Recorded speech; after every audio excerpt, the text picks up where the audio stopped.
Hello, everyone. I'm William Del Pilar, loud, proud, unapologetic conservative Latino. Here's a tale that will make Tom Cruise green with envy. A tale of legendary proportions that the whole world finally got to see, but some where I live in my neck of the world already knew. And that is 100-year-old Escondido Top Gun finally gets his Medal of Honor. Escondido is actually where I own my very first house. It's right down the road from me. So Royce Williams is a local kid. I wouldn't say he's a local kid. He's a 100-year-old Navy fighter pilot, and he was honored at Trump's State of the Union and awarded the Congressional Medal of Honor for a 1952 Korean War dogfight that was classified and buried for decades. He was flying the F9F-5 Panther off the USS Oriskuni. Williams was jumped by 7 Soviet MiG-15, and that ended up in a 35-minute dogfight. I want you to think about this for 1 second. As a diver, I've experienced this on the wrong end sometimes, where I only have a few minutes of air left, but I've got about 10 minutes left to go with the dive. Or you given a speech and you have 10 minutes to give the speech, you write out your notes, and in 2 minutes you're done. It's when the clock moves. An aerial dogfight will last approximately 40 seconds to 2 minutes. This was a 35-minute dogfight. Think of that. He shot down 4 MiGs and still managed to bring his jet home with roughly 260 plus bullet holes in it. It was a 7-1 dogfight. Talk about ganging up on somebody. It's an air combat story that's become Top Gun level legend, told to today's pilots and cadets. For 70 years, everybody knew the legend of that one Panther against a sky full of MiGs, but almost nobody knew the name Royce Williams until now. Nobody knew who this real life Maverick was. His battle was kept top secret for decades because it involved direct combat with Soviet pilots. Remember, World War II had ended a few years earlier, and we were beginning the Cold War. Good versus evil. The US against the Soviet Union. Stalin against every president that came until the end of the Soviet Union. Only after declassification and the long push led by locals and my Representative Daryl Issa, did Williams finally get the Medal of Honor at age 100. Issa actually has a great quote: Valor has no expiration. The kind of real life Maverick moment every young kid dreams of. And you know good and well Tom Cruise dreams about it, but almost no one ever lives, was discovered this past week at the State of the Union. So, how did the dogfight start? Well, once again, November 1952. A 26-year-old Lieutenant E. Royce Williams launches an F9F-5 Panther from the USS Oriskuni with 3 other jets to intercept 7 Soviet MiG-15 coming out of Vladivostok. Now you're thinking, oh, okay, 3-7. Wow, that's a tough fight. Mechanical issues forced the 2 U.S. jets back to the carrier and a third to peel off. Now, when I researched this, I was like, this is odd. You're never alone up there. There's always a wingman. Well, the peel off, that was Royce Williams' wingman, Lieutenant J.G. Dave Rowlands. He was likely chasing a smoking MiG that Williams had already hit before losing contact and having to return in bad weather. Now, before you think, oh, he ran off, that was kind of protocol. You chase a bad guy, make sure he's out of the fight so he can't come back. Now, this JG, Dave Rowlands, he was probably early 20s, probably between the ages of 21 to 24. So a young kid. So inexperienced, and he was following protocol at the time, but he was gone because from that point on, Royce Williams is battling alone against 6 hostile MiGs, having already shot one, with no wingman and no way to just turn and run. As the MiGs roll in, the carrier orders Williams and the wingman, Rowlands, to disengage and return. Williams radioed back, "It's too late. I'm engaging and not by choice. I'm fighting for my life." So, in essence, Roland starts as Williams' wingman in that 7 MiG formation. But when William hits one, Roland chases the smoking bandit down toward the sea to finish it, and he burned his ammo. So then, once he broke off and returned, he was pretty much a spectator. Then, with bad weather, once they both broke off, they lost sight of one another, and Roland returned back to the ship. So, the fight itself, Williams got into what's now considered the longest dogfight in U.S. history. Again, around 30 to 35 minutes of continuous high G maneuvering and gun passes. Again, realize most aerial dogfights are about 45 seconds to 2 minutes. And here's the kicker: his Panther was slower and less agile than the MiG 15s. It was superior technology he was facing.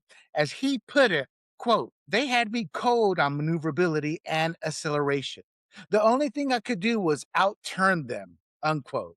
So in essence, he was zigging and zagging to save his life the whole fight. He was constantly turning into each attack. So he would turn into the attack and fire when the plane crossed his nose. He stayed in until his ammo was gone and his hydraulics were shot out by a 37 millimeter hit. By the end of the fight, he'd outflown and gunned down 4 MiG-15s in a single engagement, a feat no other U.S. Navy pilot has pulled off. Somehow he flew away alive after those 35 minutes in what some would describe as a swarm of faster, deadlier jets.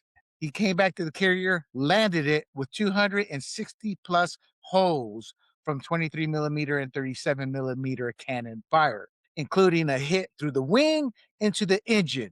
And yet he still landed the aircraft aboard the ship instead of ditching. Now, y'all may not realize it, and a lot of people take it for granted because we have a few thousand pilots who are able to do it. Most of the pilots that fail out of the Navy as pilots is because they can't land on the carrier. It's not something that's a given. Here's the kicker, though: all that hard work, he lands, they strip the jet, and the crew pushed the wrecked Panther overboard into the sea. It was too damaged to save. Tells you a lot about this man's fortitude. Now, my thought process is, man, boy, if only there had been some way to keep that plane and put it in a museum. That's every kid. I can see just every 6, 7 year old kid looking at that plane in awe at American pride, at the ability to survive against all odds. So, why did this stay secret? Because he had been fighting Soviet pilots, not North Koreans or Chinese. The entire engagement was classified to avoid escalating the war with the USSR. Not Russia, mind you, but the USSR, a combination of communist countries all under the banner, with Russia being the dominant country ruling them all. So Williams was told never talk about it, and it stayed buried for decades until records were declassified after the Cold War. After the Cold War and after Russia fell, the Russian records confirmed the identities of the 4 Soviet pilots: Captain Belushkov, Captain Vandulov, Lieutenant Pahomkin, and Lieutenant Tarshinov. That's the best I can do with my Russian.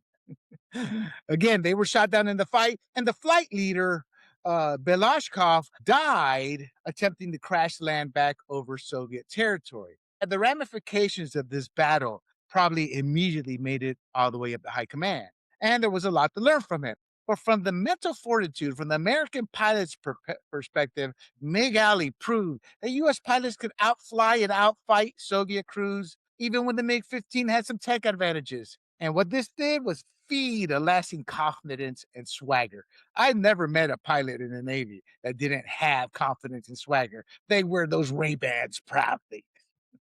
The U.S. also took away that training, tactics, and teamwork, not just jets, were what let them dominate a very dangerous opponent. Now, this is important because this is what I think is the overall denigration, the destruction of our country today. We no longer teach the train to be great. We teach to be mediocre. Oh, yeah, you get a participation trophy too, little Joe. Oh, valedictorian, no, you cannot speak because it's going to make the average kids feel dumb. We no longer teach to strive to be great. We teach that it's okay to be mediocre. And there's a difference. The difference is easily seen in this battle. Mediocrity got 4 Russians killed. Greatness got Royce a Congressional Medal of Honor a few years too late. Now, this also called Moscow's bluff. Once it was clear that these Chinese and North Korean MiGs were really Soviet, the American attitude became, we'll beat your best even when you hide it. And that was a hard Cold War edge. Remember, we were on cloud nine. We had just saved the world. So all this was feed the ego in a positive way. I always tell people, whether it's a politician, whether it's a Tom Cruise style actor, whether it's a Navy SEAL, whether it's a Delta Force, you have to have that bit of arrogance to succeed at that level. And that's what came about in helping to create the mystique of our Navy pilots. Their mentality was, we'll beat your best even when you hide it. Or as Charlie Daniels would say, I'll take your bet because I'm the best there's ever been. Now, they had a reality check. For the Soviet Union, the air war showed that U.S. forces were serious, were lethal, and could adapt. It helped convince the Soviets that a full open war would be too risky to push forward. Now, the State of the Union, Democrats being Democrats. Again, Daryl Issa, a veteran himself, and Mike Rounds, another veteran, were pushing for Royce Williams' Medal of Honor throughout the Biden years. Remember, Obama fired all the war generals, the generals who believed in honor and integrity and training our troops to be the best of the best. And we had transgenders wearing the uniform. Mediocrity set in, politics being the key to advancement as well as color and gender, not the best of the best. So the Navy said, okay, yeah, whatever. We'll give them a Navy Cross. Think about it. You cannot sneer at a Navy Cross. That in and of itself is a Medal of Honor as well in an accomplishment. But this was 7-1. Never before has it been done. Took out 4 pilots and managed to land a plane that had to be scrapped because it was so damaged. And all you're talking about is the Navy Cross? The push to get him the actual Medal of Honor stalled in 2022. It took a change in law because there's like a 5-year limit, if I'm correct, on the Congressional Medal. There's a time frame. So it took a change in the law to make that happen, and Trump in the Oval Office to get it done. Biden had the case in front of him. His Pentagon knew the story, and they stopped at a Navy Cross. They had every opportunity to finish the job and give this man his due. Not that he was asking for it, but you recognize heroism. Heroes are something we all strive to be. As a young little kid, how many of us are on the plane in the yard? Oh, I want to be Franco Harris. I want to be Joe Montana. I want to be this. But a war hero, it's when you quietly look at that in awe, when you look at that person, even as an adult, and you're like, am I man enough to be in the same room with that guy? That's what we as males strive to be. But only when Congress carved out an exception and Trump was willing to pull the trigger did Royce Williams finally get the Medal of Honor he had earned 74 years ago.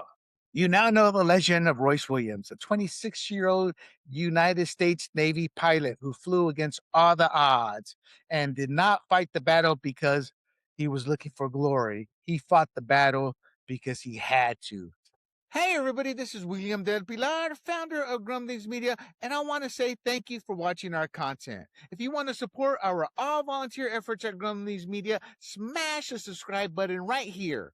100% free, and please consume and share our great content. Click either one of these 2 boxes for more of our work.